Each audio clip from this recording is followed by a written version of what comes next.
students, welcome to week 3. Congratulations on making it through week 2, which hopefully felt a little less hurried than the first week. That first week is always I feel like a circus with getting students added and trying to figure out how the course works and what's due when and getting books and all of that stuff. So hopefully a lot of that settled down for you and the course is making more sense in terms of due dates and how to get things done and how to turn them in and how to contact me too. I think about half of you really enjoyed the things they carried and hated the lottery, and then the other half of you sort of hated the lottery, and or vice versa, hated the things they carried and enjoyed the lottery. I will say that both of those stories are difficult in their own way. The things they carried is very subtle. It's very nuanced. It's about pain and loss and war and hoping to make it through all of that. And I think Tim O'Brien does a really wonderful job in that short story of how to have the reader feel that kind of emotional weight by actually sort of lining up the physical weight of all of the objects that these men are carrying.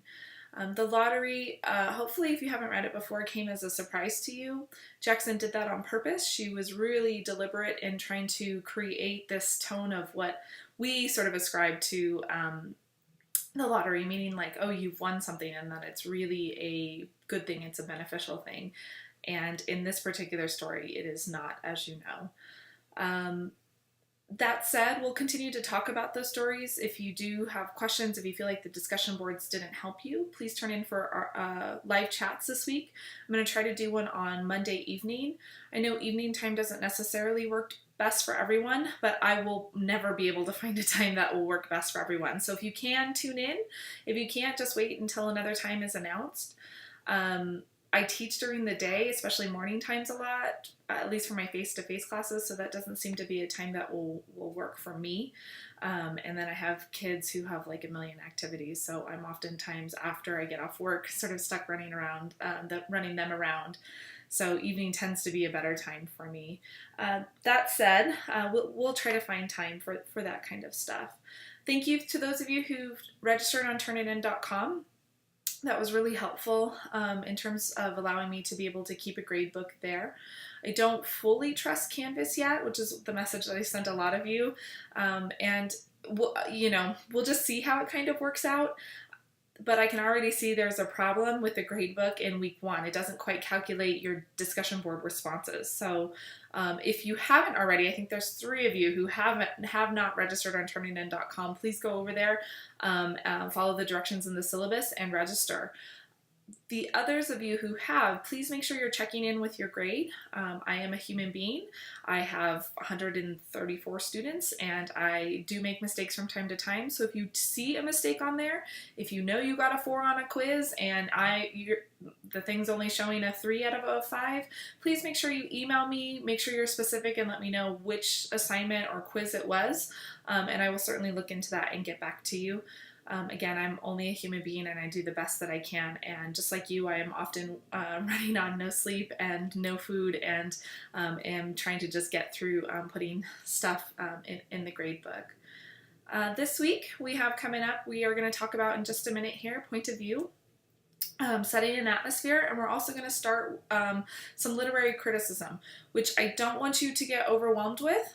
Certainly the reading might make you feel like you can be easily overwhelmed by that, but this is really going to help us in terms of decoding what literature really is and what it means and how we can ascribe meaning to that.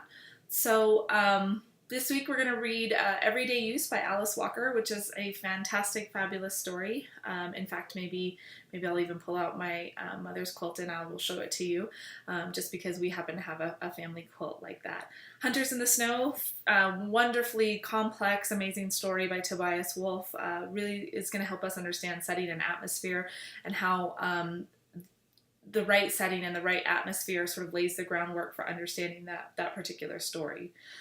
Make sure you take your quiz this week by Wednesday by 11:55. I know a few of you didn't take it last week for whatever reason.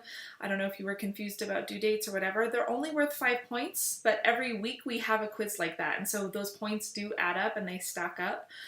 So please make sure you're staying on top of that stuff. Your original discussion board post is due by Thursday by 11:55. If you and then, so by Thursday that has to be done, and then by Saturday your responses to 2 classmates has to be done.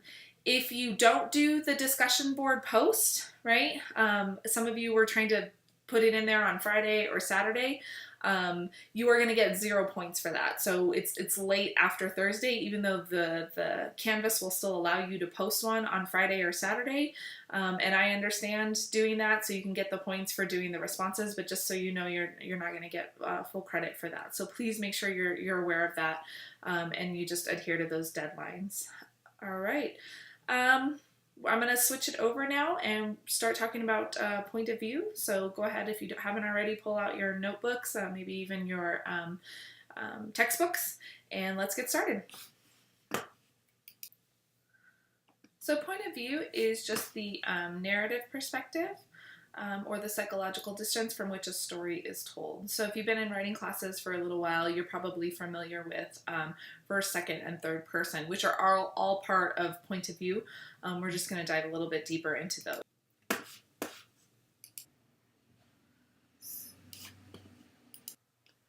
So setting an atmosphere.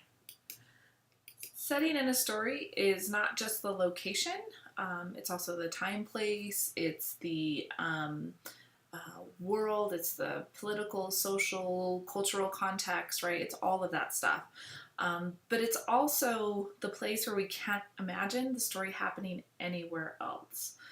For instance, when I think about Hunters in the Snow, it has to be that location.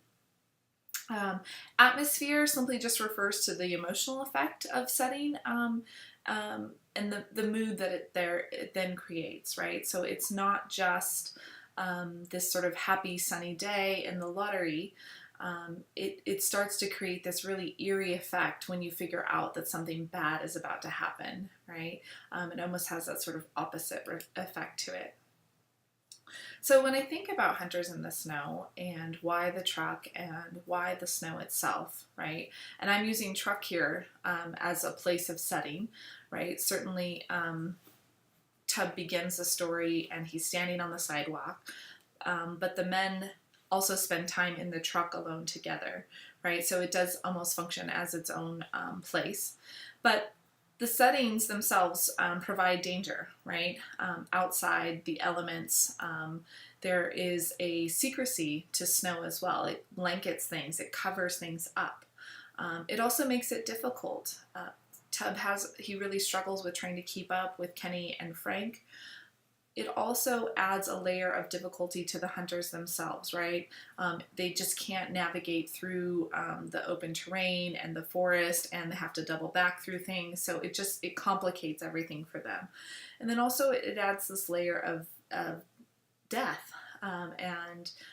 Ultimately at the very end of the story, even though Kenny is alive, we know that he probably won't be alive for long simply because of the exposure to the cold.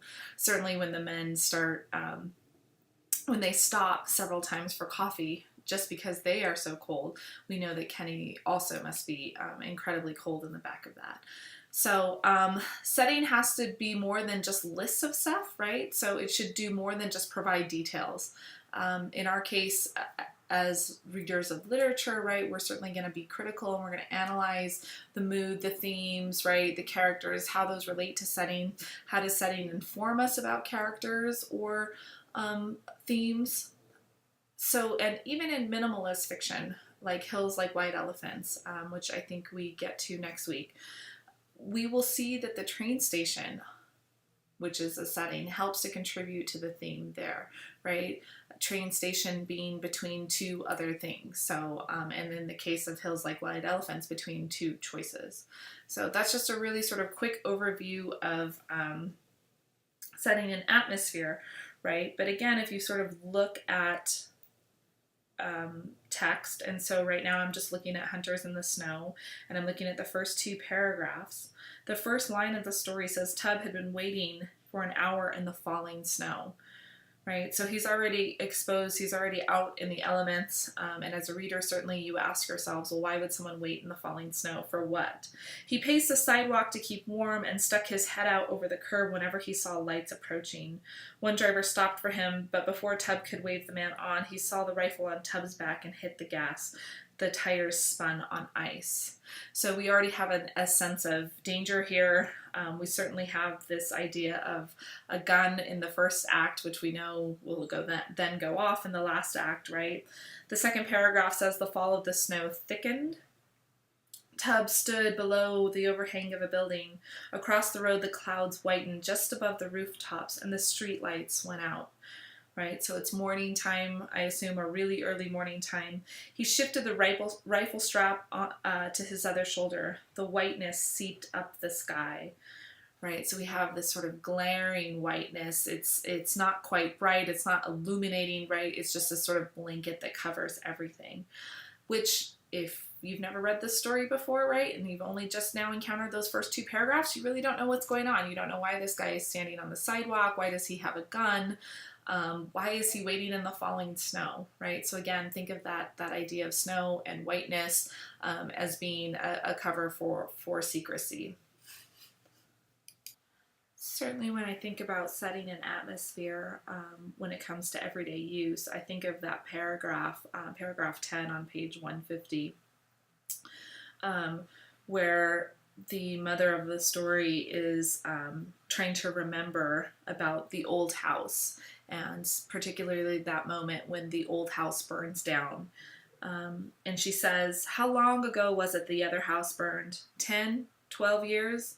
Sometimes I can still hear the flames and feel Maggie's arms sticking to me, her hair smoking and her dress fallen off in little black papery flakes. Her eyes seem stretched open, blazed open by the flames reflected in them. And I see her standing off under the sweet gum tree she used to dig gum out of. A look of concentration on her face as she watched the last dingy gray board of the house fall in toward the red-hot brick chimney. Why don't you do a dance around the ashes? I wanted to ask her. She had hated the house that much." So we really get a sense of setting an atmosphere here. We get a sense of the girls, the sisters' dynamic between them. It seems that Maggie and Dee are sort of pitted against each other, even in their early ages. Dee is being the one who is waiting out by the gum tree. Maggie, who actually sort of suffers physically and obviously emotional wounds there from the fire itself. But we get this really great description of setting here. As Dee watches the last dingy gray board of the house fall in toward the red hot brick chimney, right? So the red chimney then sort of consuming that last gray board. Again, we have the opposition of the sisters, right? Dee certainly being more like the chimney, and Maggie being like the dingy gray board. So just using setting in that way to help us understand characters and dynamics and relationships even. That's exactly what you should do every time you approach setting. Shifting gears a little bit here, I just wanted to touch on Bloom's taxonomy, which I can't remember if I touched on last week or not, but certainly several of you had gotten marks down for your discussion board because you were providing too much summary. And what summary is, if you notice here on this pyramid, is really this purple, sometimes part of this blue part of the pyramid. And summary just says, like, hey, can you recall what happened in a story? Can you sort of explain, relationships or characters, and or maybe some symbols, right? That kind of stuff. What we are looking for when we evaluate literature is really up in this upper range, right? So picking apart literature, analyzing it, taking a text and kind of breaking it apart and saying, okay, well, I do have all of these symbols. What do they mean, or how do they help us understand meaning? And evaluating things, right? So making a judgment about a story, or sort of defending a point about a story. So again, as you sort of approach these discussion boards, I really want you to consider, right, well, am I just sort of telling what happens in the story, or am I actually sort of exploring why those things happened or how those things happened, right? What I'm looking for full credit on those discussion boards is really being evaluative and providing skillful analysis. That said, some students are still really trying to rely on using other sources like Shmoop or SparksNotes to help them understand stories. And if you have not paid attention to anything that I've said so far, please take a moment and just listen up. But you can certainly go over to SparksNotes and Shmoop and find most of these stories on there and have them break down for you an analysis or an evaluation. Anyways, I just popped over here onto Shmoop and pulled up the lottery, and you could just find anything you want about the lottery plot analysis. You could find literary allusions, tone, setting, all of that kind of good stuff. And I'm showing you this to sort of say that it's out there. Whatever it is you want to find, it is out there. And it's really easy to just Google a story and analysis, and you'll be able to pull up just about anything. That said, I have already, unfortunately, caught people who are just copy and pasting or changing a few words. In one case, seeming like they worked really hard on changing a lot of the words, but it really didn't belong to that particular student.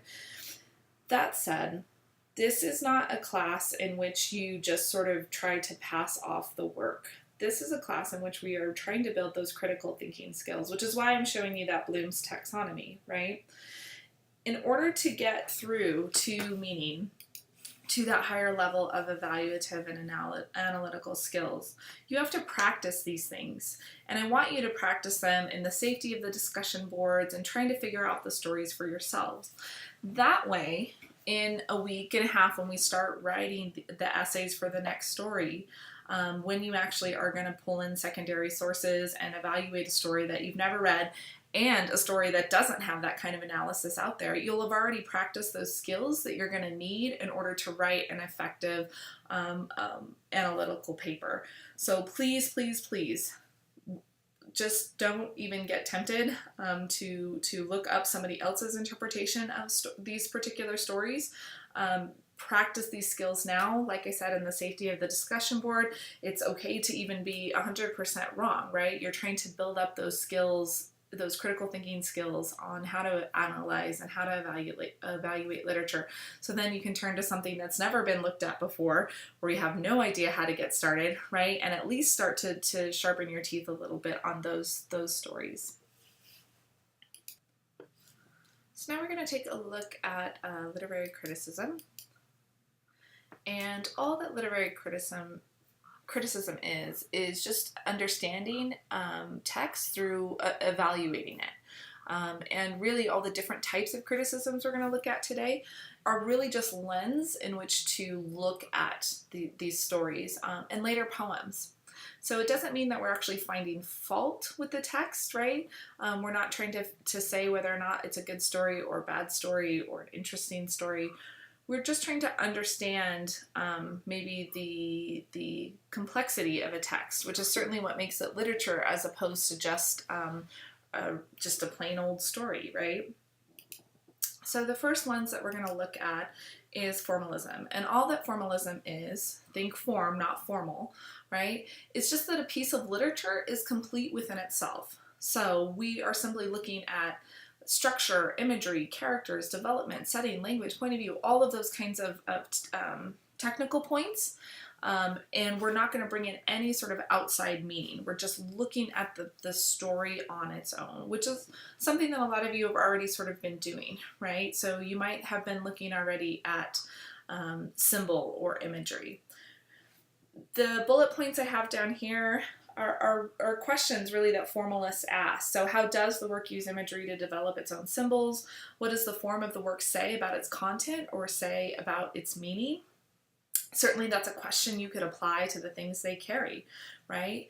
Structure really plays a part to that story. It's told in a very, very circular manner, which if you were just to look at, again, just staying within the context of the story, they're in the middle of war. We are never told what they are at war for. We are never told what their mission is, right? It almost seems like they're kind of marching in circles, going just from town to town, doing what they do, right? So the structure almost mirrors that particular kind of theme that's running through that story. Another question you could ask if you wanted to apply a formalist criticism is there a central or a focal passage that can be said that sums up the entirety of the work itself? So really just concentrating maybe on, again, one sort of passage or one line, sometimes a paragraph or a whole section that'll help us understand the entirety of a work. And then last question here, how are the various parts of the work interconnected? So again, that's sort of looking at all of those parts like structure, imagery, characters, development, and saying how they are connected, and connected in a larger sense than just the story themselves. Do they reflect the same themes? Do they reflect the same kind of a meaning? Again, think of formalism as in form, not formal. Another literary approach here is the historical approaches, and there are 3 different ones that your book kind of breaks down. Cultural, which is really looking at a work within its cultural and political movements of the time. Specifically, I can think of the lottery. That was a reply that I had given a couple of times in the live chat, but also in your discussion boards. Evaluating that Shirley Jackson wrote that story during the Red Scare, the height of the Red Scare, when people were turning their neighbors and their friends and their family over to be blacklisted and saying that they were communists.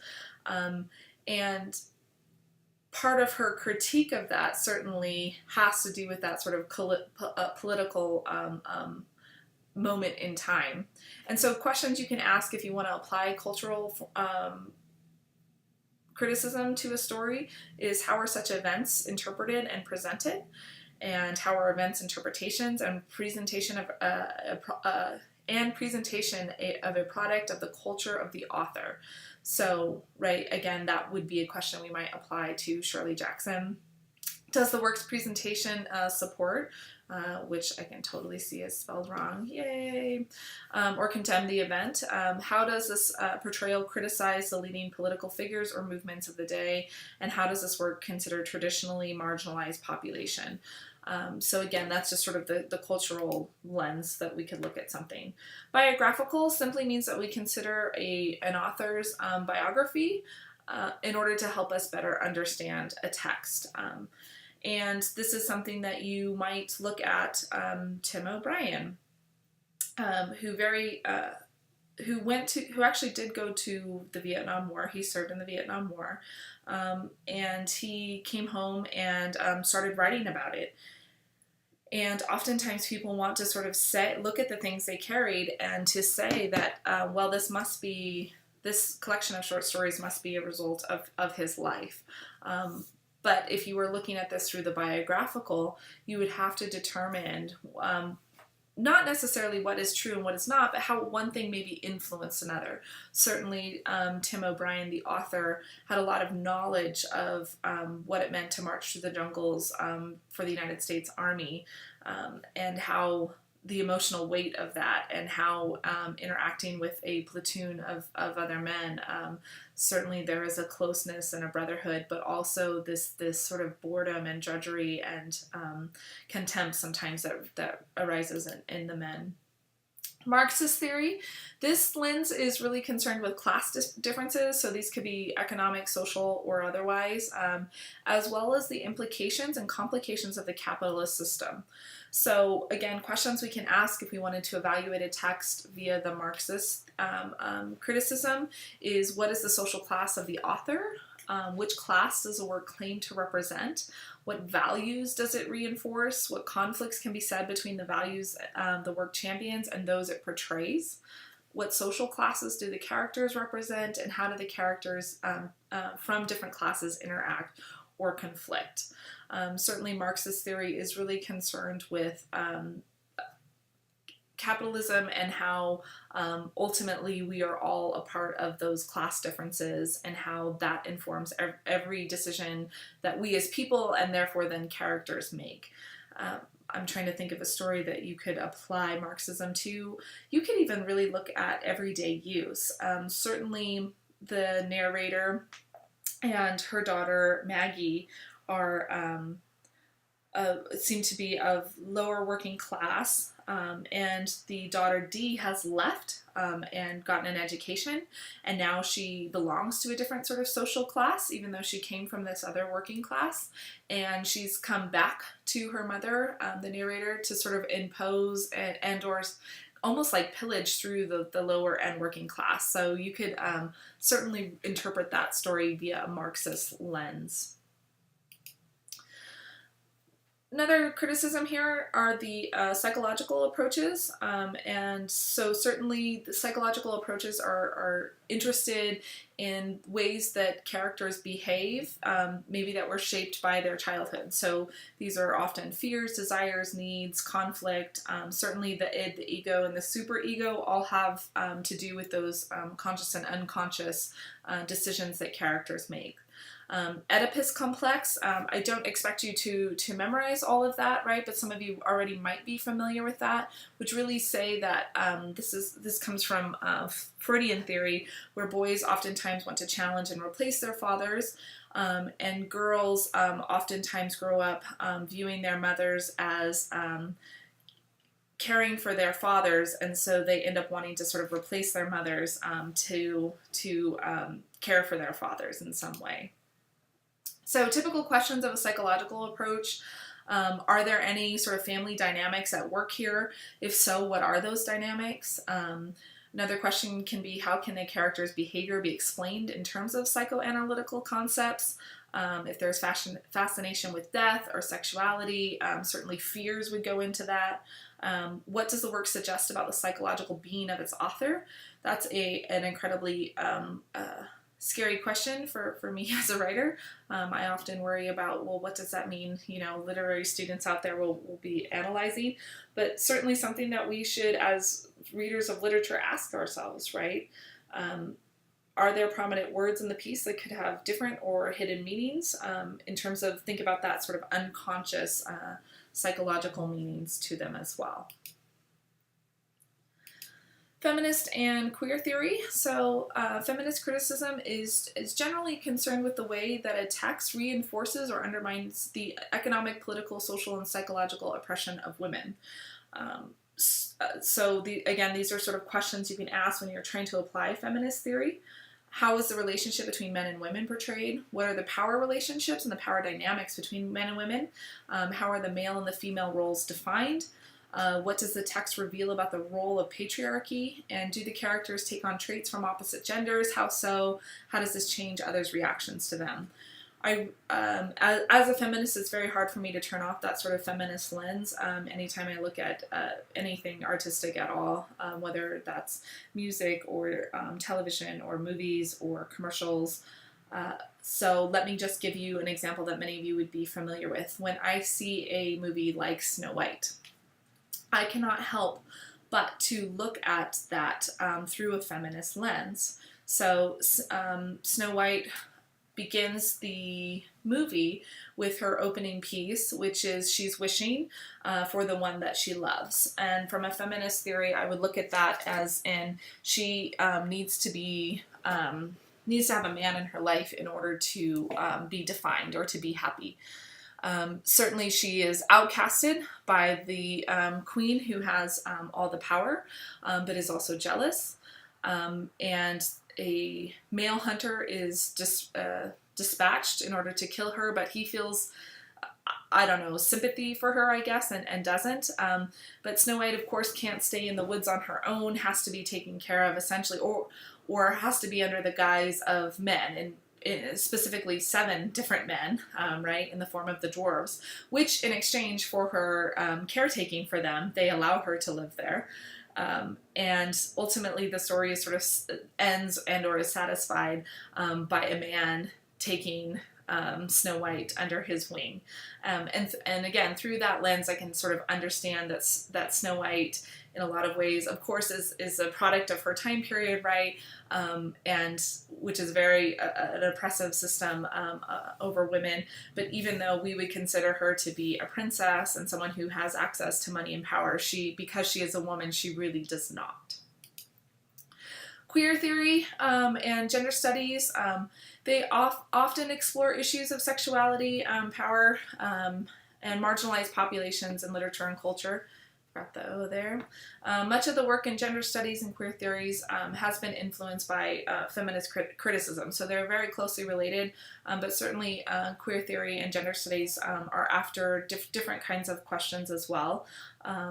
For example, what elements of the text can be perceived as masculine, meaning active or powerful, and feminine, passive or marginalized, and how do the characters support these traditional roles?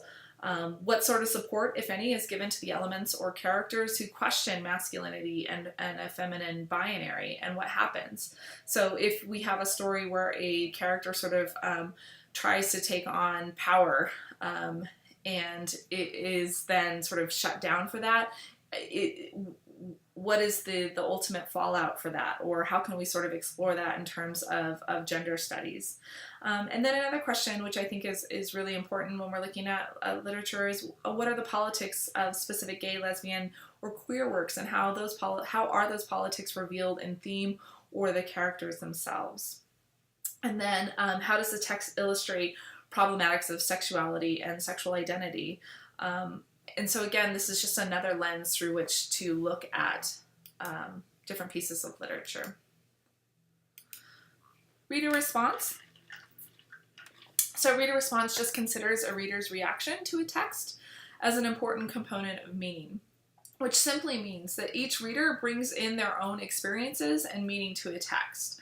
So if you've ever sort of felt like, well, literature means that I can never be wrong and you can never be wrong, that's kind of where it's going.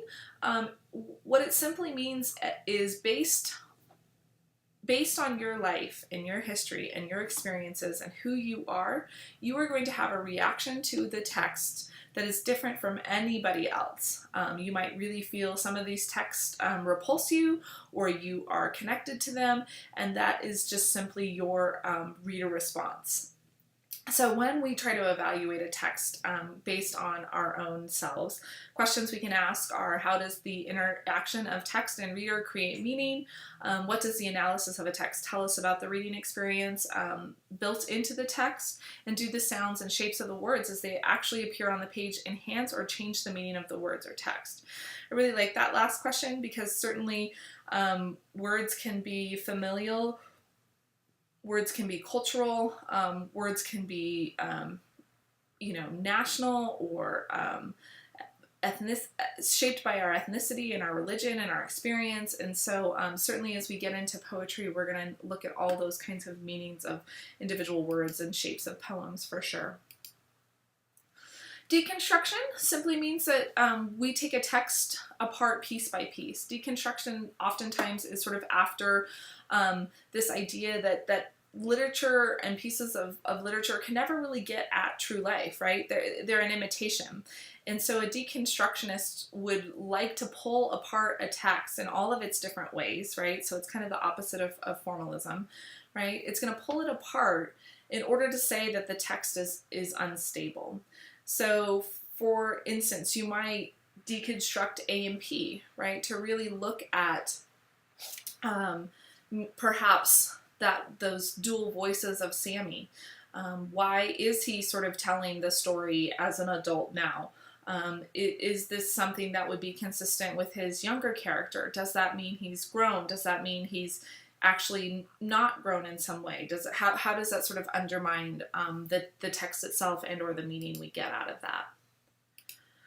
Intertextual just simply means that we can put a text next to another text and analyze its meaning a little bit better. So sometimes that's just an allusion, so an actual reference. Maybe that's a more subtle reference. Maybe that's in parody. Sometimes that can happen in translation. Certainly texts quote other texts, or sometimes they sort of mimic style.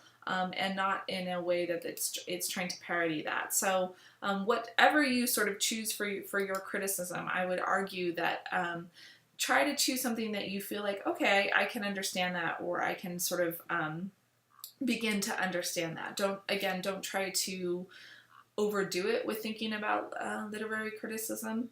It can be very overwhelming to students when they first start to hear about that. This week you are going to be asked to apply some kind of theory to these texts, but again, don't stress out and don't feel overwhelmed by that. Just attempt it and see what happens. When you look at a text and you say, okay, well, I'm going to apply some sort of historical context to that, how does that change your view of the text, or how does it enhance your view of the text, right? Make sure for the quizzes you understand each one of these different kinds of criticism enough that if I were to say, if we applied this kind of theory to the lottery, what would it help us do, right? And you could sort of make those choices. This week in your discussion boards, you are going to have, as I mentioned, to apply those kind of theories. So if you certainly need help with that, make sure you email me. Again, attend that live chat if you can on Monday night. We are also going to have a librarian come in. I believe in week 4 we have it scheduled. Not only is Annette Young, who's one of our wonderfully fantastic, amazing librarians, she's going to show us secondary sources, but I'm probably going to offer you some extra credit for chatting with Annette. So I know a few of you have asked about, like, well, will there be any extra credit? And the overall answer on that is, in general, no. But certainly I'll offer extra credit, I think, just a few points for chatting with Annette and using that resource for how to find those secondary sources, since especially in week 5 we're going to be writing a paper for a short story. So have a good week. Again, I will see you on the discussion boards. Take care.